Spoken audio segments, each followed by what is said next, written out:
So if you want to enter and exit from your recovery mode on your Samsung Galaxy A36, it's quite easy to do. First of all, let's plug in our phone to computer or laptop. Now locate your power button and your volume down button. And volume up button, of course. Those are buttons which we're gonna be needing. So first of all, let's hold our power button and volume down button to summon our power off menu.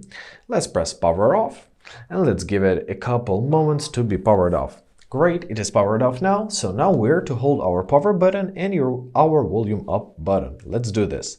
Hold them simultaneously and hold them until you will be in your recovery mode. Here we are. So we can navigate through this mode using our volume down and volume up button and using our power button to make a choice. So for now, I will choose a reboot. Choose your reboot system now, and your phone will be rebooted into your normal mode. And basically that's it. I hope this video was helpful. Thank you so much for watching. Have a great day and please consider subscribing to our channel.